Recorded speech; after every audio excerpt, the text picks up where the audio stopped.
Hello students, learners and viewers.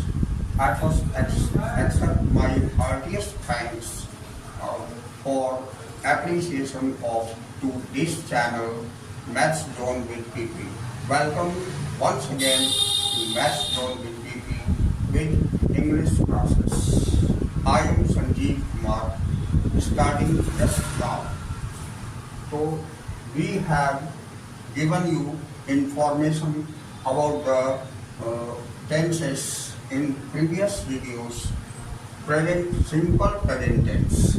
Now today I want to give you all the information about the remaining present continuous tense, present perfect tense and present perfect continuous tense. So today I am starting with the second tense, that is present continuous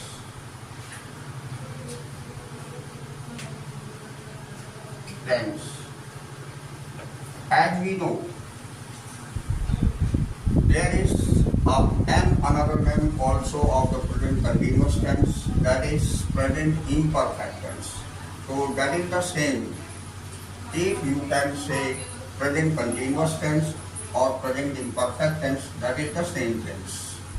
तो मैं आपको इसमें tense के बारे में पिछले videos में simple present tense के बारे में बताया था और हम लोगों ने जानकारी ली थी सिंपल प्रेजेंट टेंस को कैसे सिंपलेस्ट वे में हम लोगों ने सीखा था. लाइक दैट आज मैं present continuous tense, present perfect tense and present perfect continuous tense के बारे में जानकारी लेंगे सेम उसी वे में. तो प्रेजेंट कंटिन्यूअस टेंस बोले या प्रेजेंट इम्परफेक्ट टेंस बोले, that is the same tense. तो now I start the present continuous tense with example. तो this one is the example.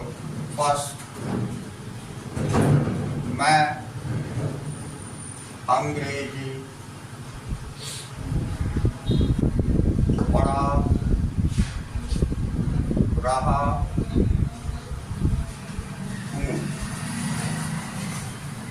दूसरा, तुम घर जा रहे हो. और तीसरा, वह खाना पका रही है. तो here is the three examples I have taken in Hindi and I have to convert it into the English with the help of rule regulation of the present continuous tense. तो मैं इसे अब आपको जानकारी दूंगा कि हम लोग इसे कैसे हिंदी से अंग्रेजी में कन्वर्ट कर सकते हैं. तो जैसा कि हमने पहले भी बताया था, tense is very important for English learners. If you complete your tense properly, you would be better to improve your English. Okay. तो जैसा कि मैंने ये एग्जाम्पल लिया, इस एग्जाम्पल में देखिए लास्ट में मैंने लिखा है रहा हूँ, रहे हो और रही है. तो ये हमारी पहचान हो जाती है इसकी, इस टेंस की, प्रेजेंट कंटिन्यूअस टेंस की. तो जिस किसी भी वाक्य के अंत में ये लिखे हुए रहेंगे रहा हूँ, रहे हो, रही है, तो वो हमारी प्रेजेंट कंटिन्यूअस टेंस की वाक्य होगी. तो ये हमें ध्यान में रखनी है. Mind it, this one is known as identification. पहचान को हम आइडेंटिफिकेशन बोलते हैं. ओके. अब जब हम लोग आइडेंटिफाई कर लिए कि प्रेजेंट कंटिन्यूअस टेंस के ये वाक्य हैं, तो इसको हम कैसे बनाएंगे, इसको सिंपल वे में मैं टेबल पर दिखाता हूँ. Here is the table. तो एट फर्स्ट मैं सिंगुलर लिखता था, सिंगुलर दैट इज द एक वचन, and this one is the plural, and here is the first person प्रथम पुरुष। इसमें सिंगुलर में आई आता था, इसमें वी आता था। सेकंड पर्सन दैट मीन्स मध्यम पुरुष, इसमें यू आता था और इसमें भी यू आता था। अब थर्ड पर्सन अन्य पुरुष या उत्तम पुरुष, कुछ भी हम इसे कह सकते हैं। इसमें ही, सी, इट और नेम, ये चारों वर्ड्स आते थे। उसके बाद यहाँ दे। ओके, तो यू अंडरस्टैंड। तो ये हमारी टेबल बन करके तैयार हो गई। अब देखिए, मैं बोला था कि प्रेजेंट कंटिन्यूअस टेंस यानी कोई भी टेंस है उसके सारे रूल एंड रेगुलेशन मैं आपको टेबल पर इलस्ट्रेट करता हूँ। तो सबसे पहले इसको हम 3 सेंटेंसेस में कन्वर्ट करेंगे, that is assertive sentence, negative sentence and interrogative sentence. तो how can we convert these examples in those sentences? At first I given you the information about assertive sentences.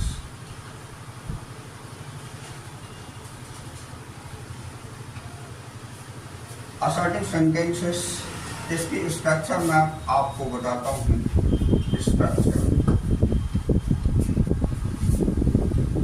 इसकी स्ट्रक्चर होती है at first subject, then is or am,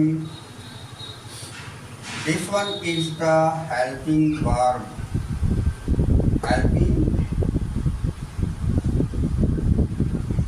helping verb, tijarat is used after subject, after subject, after that V1 ing and then object. So here it is completed, the structure is complete. तो देखिए, इसको हम convert करके दिखाते हैं आपको assertive sentence में। लेकिन उससे पहले यहाँ जो हमने हेल्पिंग वर्ब लिखा, इसको हम टेबल में एक्सप्रेस करेंगे। तो where is, where are and where am is used. ये ईजारन कहाँ कहाँ प्रयोग करते हैं उसे हम इसमें दिखाएंगे। तो आई के साथ ऑलवेज एम का प्रयोग होता है इस टेंस के अंतर्गत, और ही से इट के साथ हमेशा इज का प्रयोग होता है, ही से इट एंड नेम के साथ। बाकी जितने रिमेनिंग बच गए उन सभी के साथ हम आर का प्रयोग करते हैं, जैसे वी के साथ, यू के साथ, इस यू के साथ और दे के साथ। So this one is clear? Do you understand? Okay. Now I convert these examples into the English. तो फर्स्ट एग्जाम्पल है हमारा, मैं अंग्रेजी पढ़ा रहा हूँ। That means subject is I. I के साथ always am का प्रयोग करते हैं, तो I am। पढ़ाना का अंग्रेजी teach होता है, तो यहाँ टीच V1 है, तो टीच के साथ यहाँ ing जुड़ा हुआ है, ing जोड़ देंगे, टीचिंग। एंड ऑब्जेक्ट यहाँ पर अंग्रेजी है, जिसे इंग्लिश लिखेंगे। तो I am teaching English means हो गया मैं अंग्रेजी पढ़ा रहा हूँ। सेकेंड इज तुम घर जा रहे हो, तो इसमें सब्जेक्ट यू के साथ हमने देखा आर का प्रयोग होता है, तो यू आर ये हेल्पिंग वर्ब। उसके बाद जाना का गो होता है, गो के साथ फिर हम आईएनजी जोड़ देंगे, गोइंग। और कहीं जाने में हमने बताया था कि कनेक्टर टू लगती है, तो टू। घर को होम कहते हैं, तो you are going to home. This one is complete for तुम घर जा रहे हो. Okay. Now the third one is वह खाना पका रही है.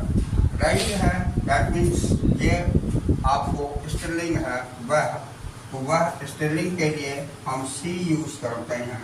तो सी के साथ अब आप देखिए ई सी ईट एंड नेम के साथ ईच का प्रयोग होता है, इसलिए यहाँ सी के साथ हेल्पिंग वर्ब ईच यूज करेंगे. उसके बाद पकाना को कुक बोलते हैं, इसमें आईएनजी जोड़ेंगे कुकिंग, और इस खाना का फूड होता है तो she cooking cook. In this way we can convert Hindi to English easily. So this one is assertive sentences. Now I want to give you the information for the negative sentences. Okay? So here is the negative sentences.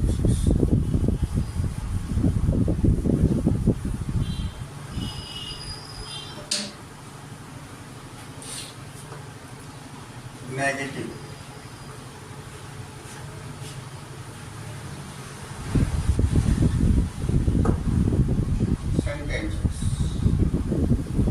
Negative sentence की structure हो जाती है.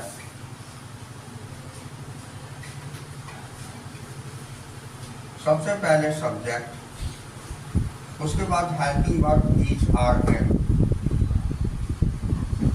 इसके बाद note लगा देते हैं, फिर V1 ING, V1 plus ING और plus object, full stop.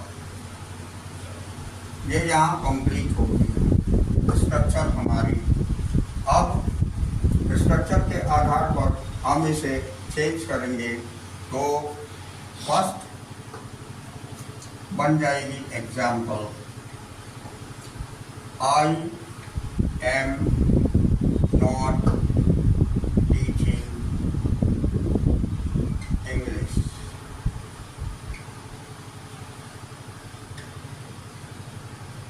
Second बन जाएगी, यहाँ एम के बाद नोट, हेल्पिंग वर्ब के बाद नोट का प्रयोग कर देंगे. That is very simple. तो तुम घर जा रहे हो, you are not going to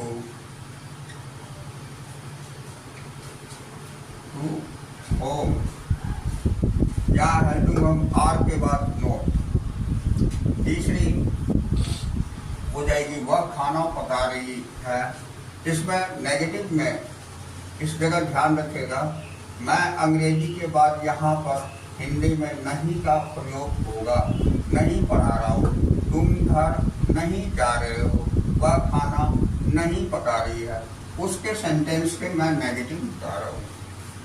तो तीसरी में आप देखेंगे वह खाना नहीं पका रही है, इसका बनेगा शी इज not cooking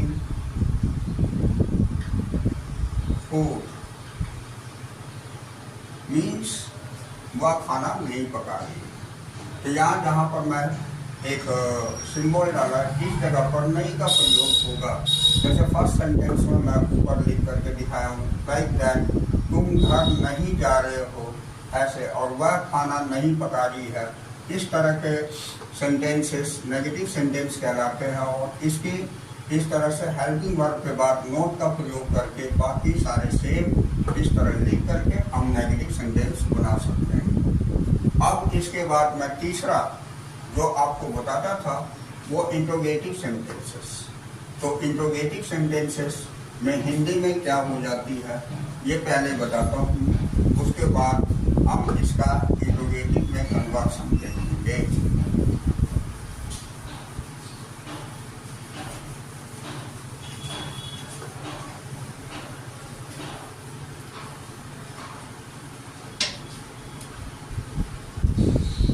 नहीं इसमें से हट जाएगी.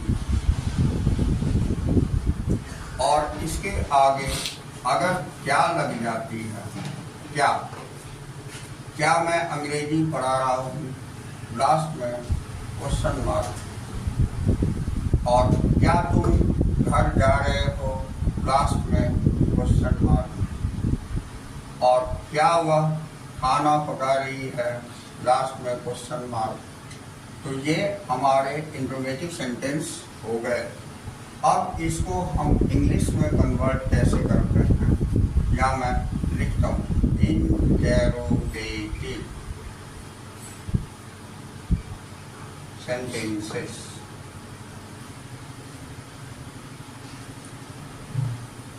तो इंटेरोगेटिव सेंटेंस की स्ट्रक्चर हो जाती है,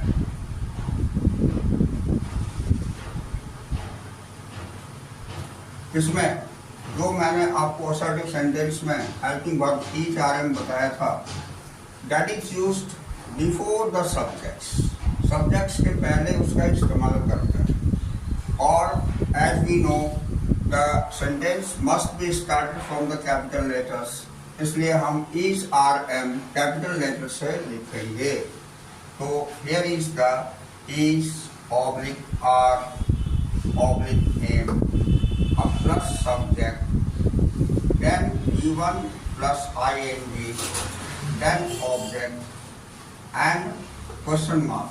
This one is very important. Note of interrogation is used in the interrogative sentence. Okay, so here it is completed. The structure of interrogative sentence of present continuous tense. Now I want to write the first example. क्या मैं अंग्रेजी पढ़ा रहा हूँ, तो इसका helping verb मैं के साथ एम लगता है, तो एम को पहले लिखेंगे इन ए कैपिटल एम, और सब्जेक्ट आई हो गया एम आई, और पढ़ाना टीच, उसमें आई एन लगाएंगे टीचिंग। उसके बाद ऑब्जेक्ट हमारी इंग्लिश, इंग्लिश लिख देंगे, नोट ऑफ इंट्रोगेशन लगा देंगे यानी क्वेश्चन मार्क। तो am I teaching English means हो गया क्या मैं अंग्रेजी पढ़ा रहा हूँ। दूसरी एग्जाम्पल हमारी है क्या तुम घर जा रहे हो, तो इसका हो जाएगा आर यू, बिकॉज यू के साथ आर का प्रयोग होता है, तो आर को हम पहले कर देते हैं। Are you going to home, that means क्या तुम घर जा रहे हो।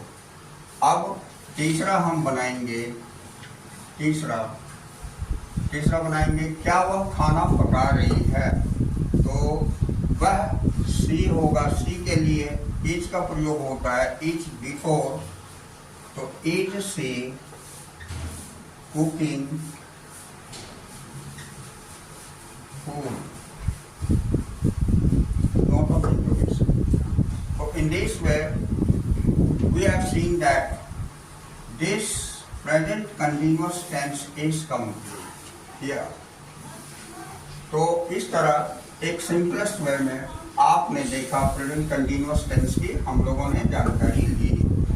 अब इसी तरह नेक्स्ट जो हम बताएंगे वो तीसरा टेंस होगा, तीसरा जिसको हम प्रेजेंट परफेक्ट टेंस लिखे थे, ये प्रेजेंट परफेक्ट टेंस बताएंगे। प्रेजेंट परफेक्ट टेंस, तो प्रेजेंट परफेक्ट टेंस में क्या होती है ये मैं आपको बताता हूँ। प्रेजेंट परफेक्ट टेंस में ये मैं अंग्रेजी पढ़ा, यहाँ पढ़ चुका, पढ़ा चुका हूँ, तुम घर जा चुके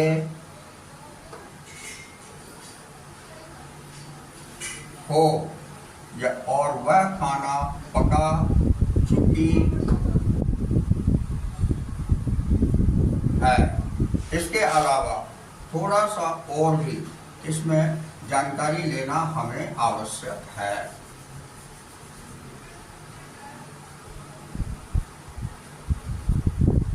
ये एग्जाम्पल इसके है, इसके साथ ऐसा भी हो सकता है मैं अंग्रेजी यहाँ पर मैं लिख देता हूँ पढ़ाया हूँ, ये ऑब्लिक डाल देते, हम पढ़ा चुका हूँ लिखे या पढ़ाया हूँ लिखे, मैं अंग्रेजी पढ़ा चुका हूँ या मैं अंग्रेजी पढ़ाया हूँ, दैट इज द सेम।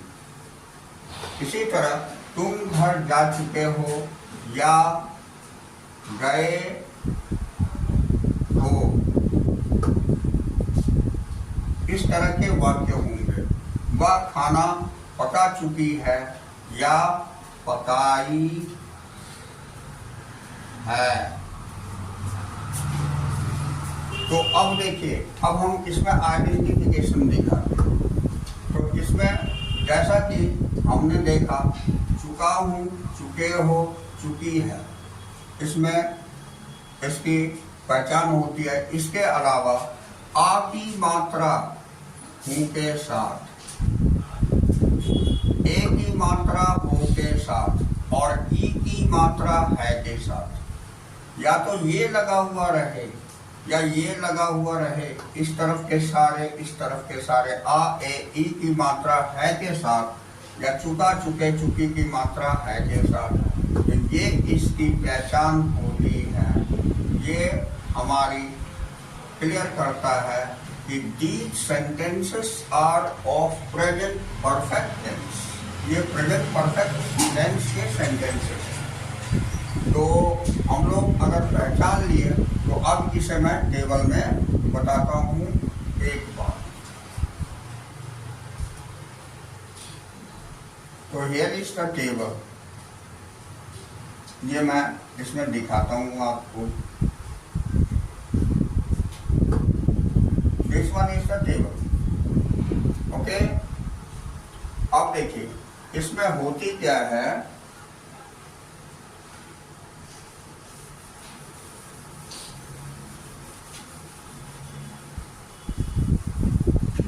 ये हमारी टेबल बन के तैयार होगी।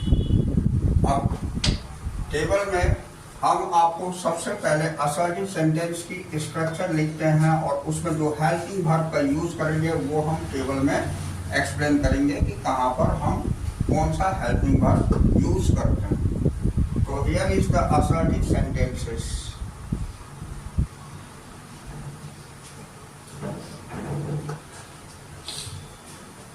असर्टिव सेंटेंस की स्ट्रक्चर हो जाती है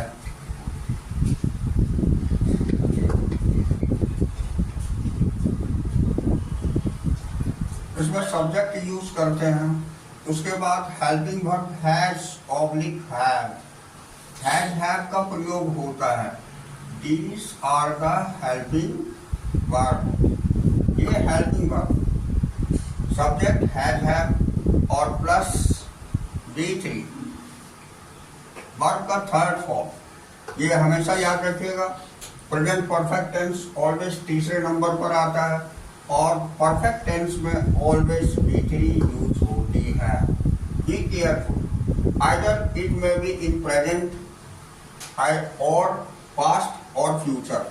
ऑलवेज प्रेजेंट परफेक्ट टेंस जो है इसमें B3 यूज होते हैं, वैसे ही पास्ट परफेक्ट टेंस में हमारी B3 यूज होगी और फ्यूचर परफेक्ट टेंस भी होगी, उसमें भी B3 यूज होगी। तो ये थोड़ा सा ध्यान रखेंगे। आगे तो हम जैसे जैसे बता रहे हैं वैसे वैसे आपको भी कंफर्म हो जाएगा कि परफेक्ट टेंस में B3 यूज करते हैं किसी भी टेंस, किसी भी प्रेजेंट में या पास्ट में या फ्यूचर में। ओके, अब आइए यहाँ आते हैं। तो सब्जेक्ट हैज है plus B3, after that object, full stop. तो ये हमारी स्ट्रक्चर हो जाती है assertive sentences of present perfect tense. तो ये प्रेजेंट परफेक्ट टेंस की असर्टिव सेंटेंस की स्ट्रक्चर हो गई। Now change into the English. अब हम इसे इंग्लिश में चेंज करेंगे। तो here is the first example, मैं अंग्रेजी पढ़ा चुका हूँ। तो इसको बताने से पहले हैज है मैं क्लियर करता हूँ टेबल पर कि कहाँ पर हैज लगाएंगे, कहाँ हैज लगाएंगे। यहाँ देखिए, ही सी इट एंड नेम के साथ ऑलवेज हैज का प्रयोग होता है। ये इसके साथ ही सी इट एंड नेम के साथ हैज का प्रयोग करते हैं और हैव का प्रयोग HAVE हैव का प्रयोग बाकी जितने बच गए सब में हैव का प्रयोग होता है। आई के साथ, बी के साथ, यू के साथ, इस यू के साथ और इस दे के साथ। तो this one is very simple. तो हैज हमें केवल याद रखना होगा, ही सी इट एंड नेम के साथ हैज का प्रयोग करेंगे और हैव का प्रयोग हम बाकी सभी के साथ आई, वी, यू, दे इनके साथ हम हैव का प्रयोग करेंगे। नेम भी जो होगा उसमें भी हम हैज का प्रयोग करेंगे। ये इट इज मेंशन्ड हियर। तो यहाँ पर अब हम स्टार्ट करते हैं इसको इंग्लिश में कन्वर्ट करने। मैं अंग्रेजी पढ़ा चुका हूँ, इसका होगा कि आई हैव, टीच का V3 फॉर्म टॉट होता है TAUGHT। This one is the V3 form of teach. पढ़ाना का V3 फॉर्म है टॉट। तो be careful, we should have to know the forms of verb also for changing the or transcribing the sentences into the English. तो ये V1, V2, V3 की हमें थोड़ी ज्ञान रखनी होगी, वो भी हम आपको आगे बताएंगे और आगे लिख करके दिखाएंगे, जिससे मैक्सिमम अगर हमें V1, V2, V3 की जानकारी होगी तो we can translate all the sentences into the English easily. Okay, तो I have taught, उसके बाद यहाँ ऑब्जेक्ट हमारी इंग्लिश है, यहाँ इंग्लिश लिख देते हैं। तो ये कंप्लीट हो जाती है। I have taught English means हो गया मैं अंग्रेजी पढ़ा चुका हूँ या मैं अंग्रेजी पढ़ाया हूँ। ओके, अब दूसरा देखिए, दूसरा होता है तुम घर जा चुके हो, यानी यू हैव। अब जाना का गो होता है, गो का V3 फॉर्म गोन होता है, you have gone to home means तुम घर जा चुके हो। ठीक है, उसके बाद तीसरी होती है वह खाना पका चुकी है। तो सी के साथ हैज लगता है, सी हैज। अब कुक का V3 फॉर्म कुक्ड होता है, कुक्ड फूड। तो these are the V3 form, be careful. तो I have taught English, you have gone to home, she has cooked food, ये सारे हमारे ऊपर के सेंटेंसेस असर्टिव सेंटेंस में कन्वर्ट हो गई। Now I want to give you the information about the negative sentences. So here you can write the negative.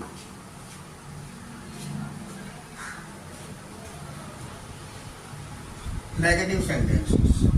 Negative sentences में क्या होती है? Subject has है और इसके बाद आप प्लस में यहाँ नोट लिख दीजिए, प्लस NOT नोट। अब प्लस V3 ये इस जगह पर आएगी और प्लस V3 अब प्लस ऑब्जेक्ट। यानी हमें ध्यान रखना है कि जो भी हेल्पिंग वर्ब होती है उसके बाद हम नॉट का प्रयोग करते हैं, तो इससे नेगेटिव सेंटेंसेस बन जाती है। जैसे हिंदी में देखिए, मैं अंग्रेजी इस प्लेस पर अगर नहीं लिखा हुआ हो, नहीं पढ़ा चुका हूँ या नहीं पढ़ाया हूँ, तुम घर यहाँ नहीं जा चुके हो या नहीं गए हो, वह खाना नहीं पका चुकी है या नहीं पकाई है, ये हमारे नेगेटिव में कन्वर्ट हो गई। अब इसी को हम इसमें बताते हैं कि ये नेगेटिव सेंटेंस में कैसे चेंज हो जाती है। तो नेगेटिव सेंटेंस में आई हैव, इसके बाद ही हमने बोला था not, I have not taught English, ये नेगेटिव में कन्वर्ट हो गई। यू हैव इस प्लेस पर नॉट लिख देंगे, not gone to home. And she has इस प्लेस पर नॉट लिख देंगे, नॉट कुक्ड फूड। तो ये हमारी नेगेटिव सेंटेंस में कन्वर्ट हो गई। ओके, अब हम इंट्रोगेटिव सेंटेंस के बारे में बताते हैं। तो interrogative is also very simple. तो I have given you the information in interrogative sentences helping verb must be used before the subject. तो सब्जेक्ट से पहले हम इंट्रोगेटिव में क्या करेंगे, यहाँ मैं लिखता हूँ इंटेरोगेटिव। तो इसमें ये जो हेल्पिंग वर्ब है ये सब्जेक्ट से पहले यूज करेंगे और इसमें नोट हटा देंगे, बाकी सेम रखेंगे और लास्ट में क्वेश्चन मार्क लगाएंगे। तो इसको हम फ्रेश लिख दें जिससे कि आपको सारी क्लियर हो जाए। तो यहाँ मैं फ्रेश लिखता हूँ स्ट्रक्चर एक बार फिर से।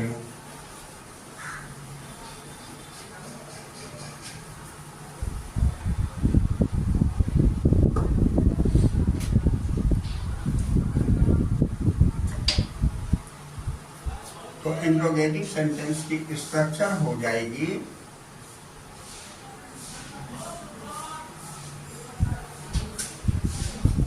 इसमें helping verb has have in capital, then subject, then V3, then object and question mark.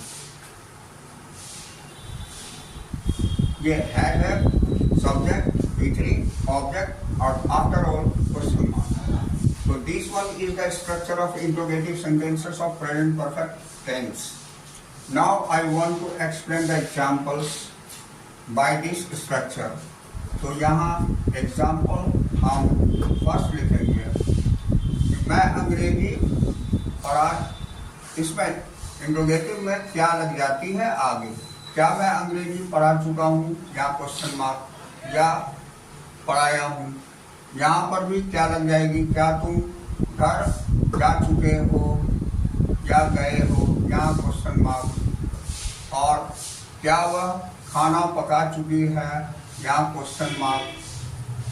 बस ये हमारी बन गई इंट्रोगेटिव सेंटेंस इन हिंदी। अब उसको हम कन्वर्ट करते हैं इंट्रोगेटिव सेंटेंस इन इंग्लिश। तो पहला हो जाएगा have I taught English? Question mark.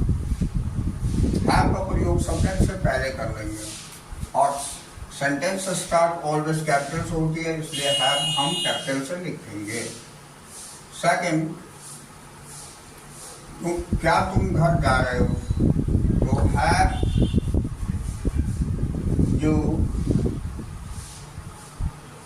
gone to home? ये दूसरी सेंटेंस बन गई। तीसरी सेंटेंस हमारी बन जाएगी क्या वह खाना पका चुकी है, तो यहाँ हैज शी कुक्ड फूड। तो इस तरह इंट्रोगेटिव सेंटेंसेस हम प्रेजेंट परफेक्ट टेंस की भी देख लिए। Here this tense is also finished. तो इन दिस वे अब तक हमने दो टेंस पढ़ा और दोनों टेंस की जानकारी लेने के बाद it is very important to practice. Practice is very important because if you practice properly, more and more practice, you will be eligible to convert any sentence in English. So be careful. Practice is very important. So you should have to practice these sentences. At first write in Hindi, and after that you can convert it assertive, negative and interrogative sentences easily. Okay?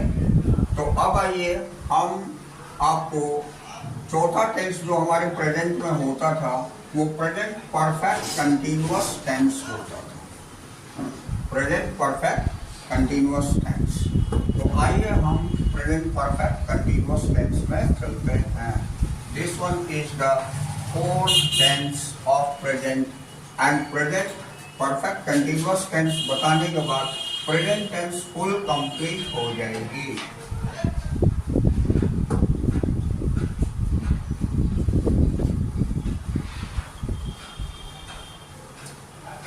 ये present perfect continuous tense है हमारी। Okay, अब मैं इसका example लिखता हूँ, इसे fresh बताता हूँ।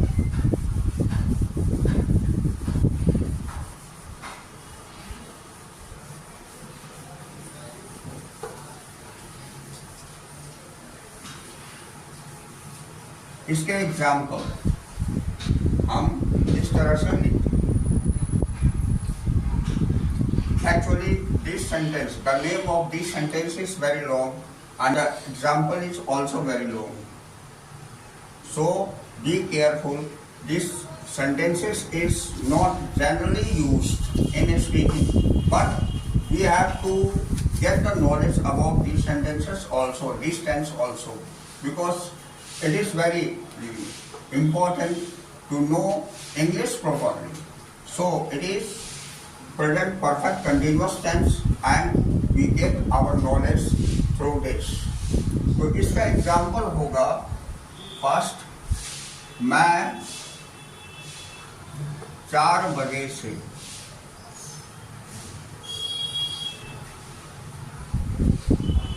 अंग्रेजी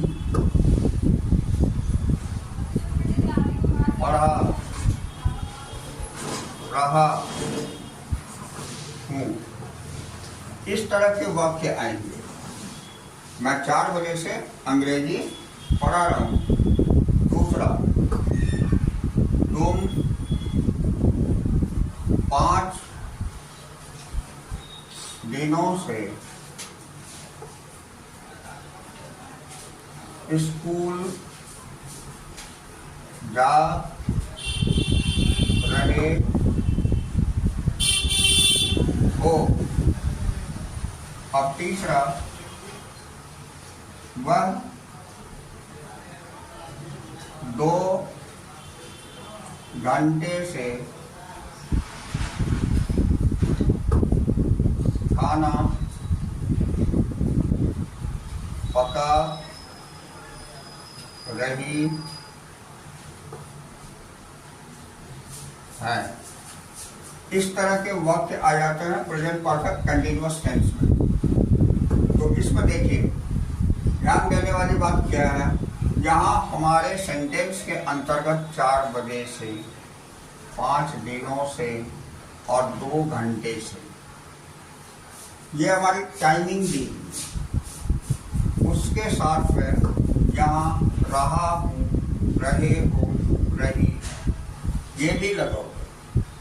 तो जिस सेंटेंस में टाइमिंग के साथ रहा है, रही है, रहे हैं लगा रहता है, ऐसे सेंटेंस हमारे प्रेजेंट परफेक्ट कंटिन्यूअस टेंस की होती है। यही इसकी पहचान है। तो इसकी पहचान हम ऐसे यहाँ बीच में बता रहे हैं। पहचान, दैट मीन्स आइडेंटिफिकेशन। ये टाइमिंग लगे हुए रहेंगे इधर के सारे। अब इधर रहा है, रही है, रहे हैं, ये भी लगे हुए रहेंगे। तो जिस वाक्य में ये दोनों लगे हुए रहते हैं, वो आइडेंटिफाई करता है कि these sentences are of present perfect continuous tense। ये present perfect continuous tense के वाक्य हैं। तो जब आपको पहचान हो जाती है, तो उसके बाद इसकी इंग्लिश में कन्वर्सन होती है। तो कन्वर्सन हम कैसे करेंगे ये मैं बताता हूँ। तो इसमें असर्टिव सेंटेंस के स्ट्रक्चर एट फर्स्ट लिखता हूँ और जो जो चीज़ों की जरूरत होगी वो मैं पहले इलस्ट्रेट कर दूंगा, आफ्टर दैट कन्वर्सन। ओके, तो here is the assertive sentence.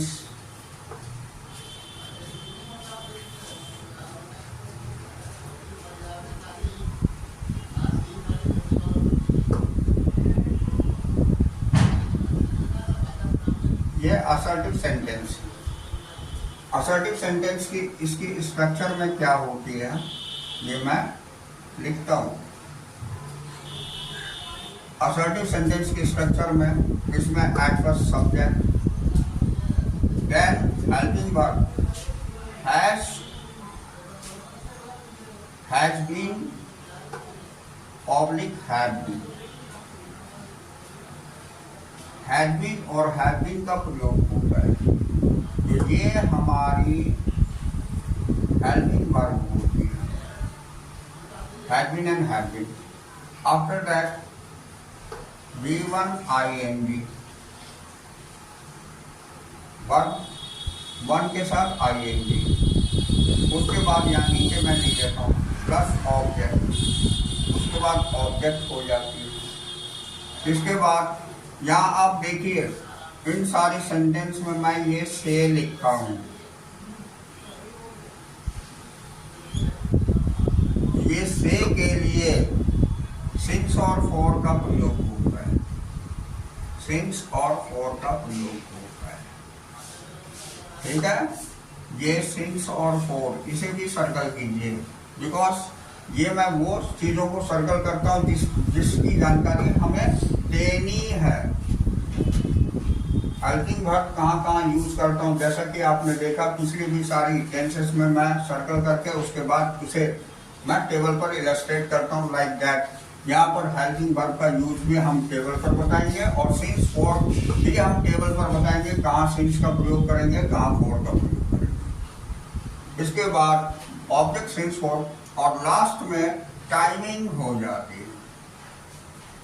Timing हम बोलते हैं, ये जो टाइम गिवन है इसी को टाइमिंग बोलते हैं, तो उसका यूज लास्ट में करते हैं। तो ये हमारी कंप्लीट होती है स्ट्रक्चर। तो जैसे सेंटेंस लंबे हैं तो इसकी स्ट्रक्चर भी थोड़ी लंबी होती है, but don't worry, this one is also very easy to understand. ये भी बहुत आसान है समझना। अब देखिए ये हम कैसे यूज करते हैं। तो at first helping verb has been have been है, तो ये मैं टेबल में आपको दिखाता हूँ।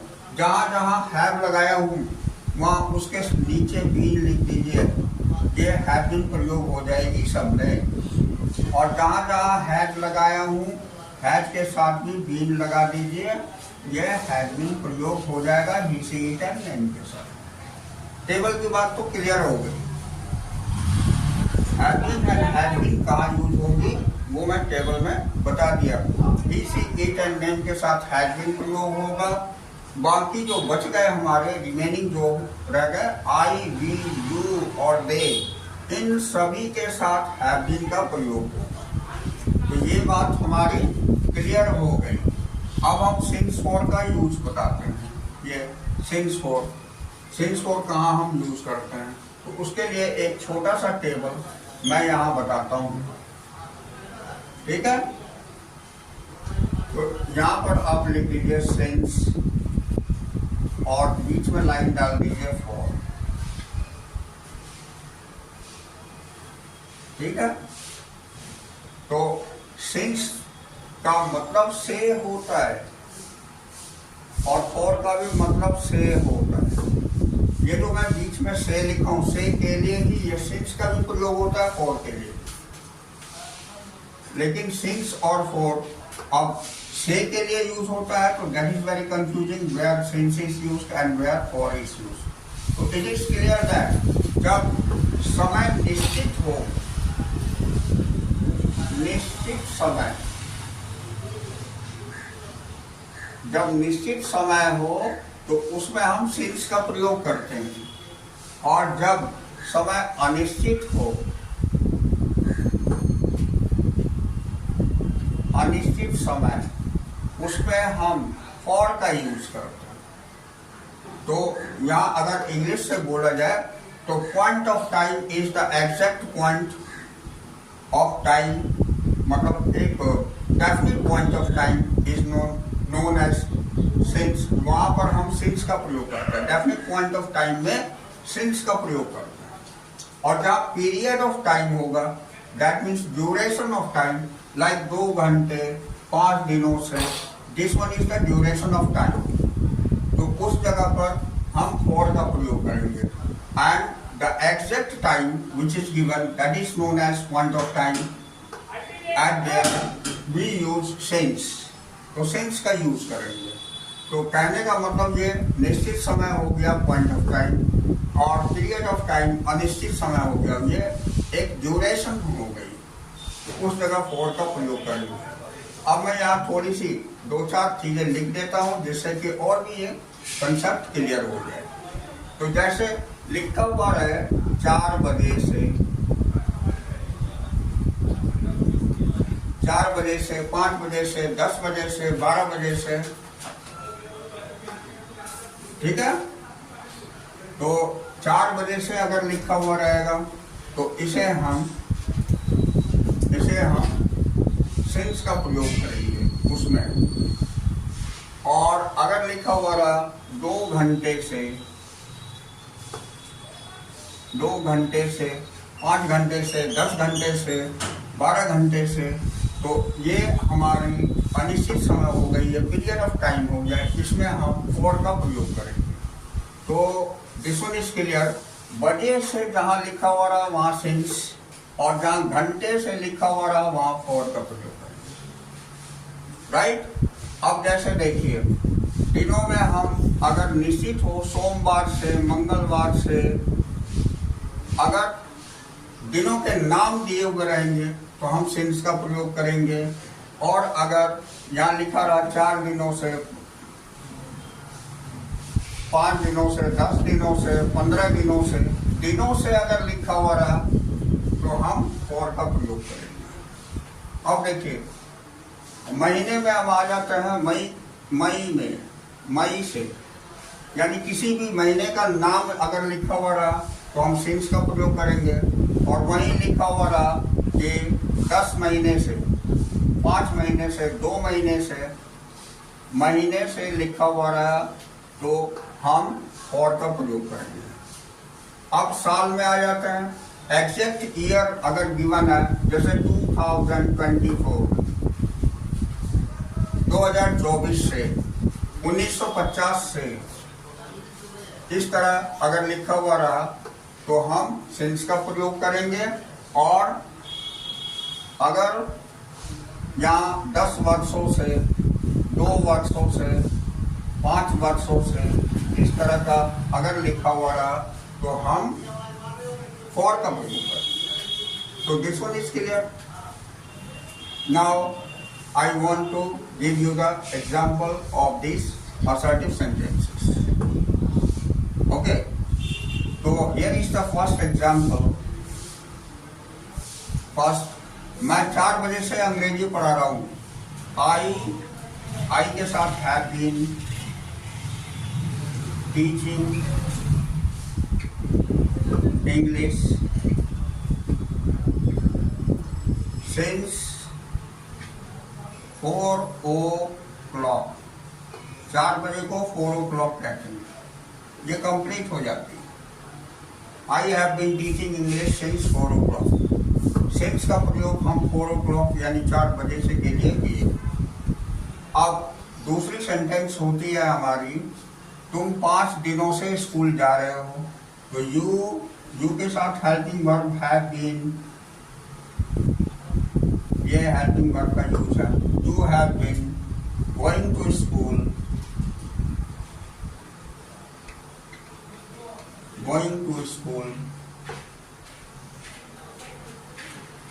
या फॉर 5 days। इसको हम वर्ड्स में भी लिख सकते हैं FIV। तो you have been going to school for 5 days, यहाँ पर हमने फॉर का इस्तेमाल किया। तीसरा हो जाएगा, वह 2 दिनों से खाना पका रही है। That means she has been, here helping verb has been, because I have given you the information about he, she, it and name. We should have to put the has been as a helping verb. So she has been cooking food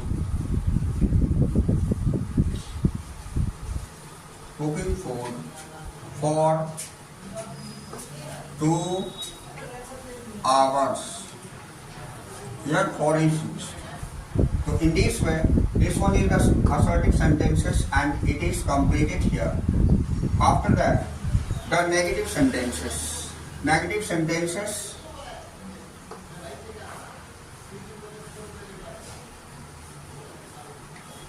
Negative sentences. So we should have to put the not in the negative sentences. मैं 4 बजे से अंग्रेजी नहीं पढ़ा रहा हूँ, यहाँ पर नहीं लग जाएगी. यहाँ स्कूल नहीं जा रहे हो और खाना नहीं पका रही है. अगर इस प्लेस पर हम नहीं लिख देते हैं तो ये सारे वाक्य हमारा नेगेटिव सेंटेंस बन जाते हैं. तो इसका हम कैसे बनाएंगे? हैज हैव, यहाँ पर देखिए थोड़ी सी चेंज करनी पड़ेगी, ये मैं दिखाता हूँ. यहाँ हैज ऑब्लिक हैव के बाद नोट पहले लगा देते हैं, तब बीन लगाते हैं और उसके बाद बाकी सेम रह जाती है. ये नेगेटिव सेंटेंस के स्ट्रक्चर हो गई. अब जैसे हम कन्वर्सन में देखते हैं, आई हैव, इस प्लेस पर नोट लगा देंगे. I have not been teaching English since 4 o'clock. This one is the sentences in Hindi. मैं 4 बजे से अंग्रेजी नहीं पढ़ा रहा. एंड सेकेंड, यहाँ हैव के बाद फिर नोट का प्रयोग और यहाँ हैज के बाद नोट का प्रयोग. बस ये सारे नेगेटिव सेंटेंस में चेंज हो गई. तो this one is very easy and simplest way how can we change assertive into the negative and the interrogative sentences. Okay, so now I want to explain in interrogative sentences also. So here is the interrogative sentences.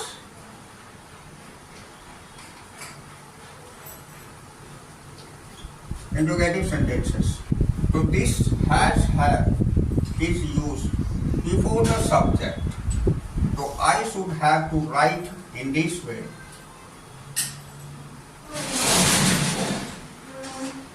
Has oblique have in capital, then subject, and then being, then given IN. This one is the structure of the interrogative sentences. तो अब हम इसको थोड़ी सी सुधार कर देते हैं. ये हैव का प्रयोग पहले कर देंगे. Have I been teaching. Last में क्वेश्चन मार्क. यहाँ be careful about that. Interrogative sentences is always those sentences in which question mark is used. So be careful. So this one have also the question mark.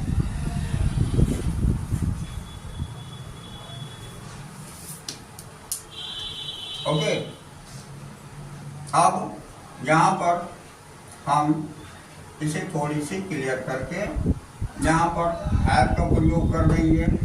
Have, you, उसके बाद been, going to school for 5 days, after that question mark. And here also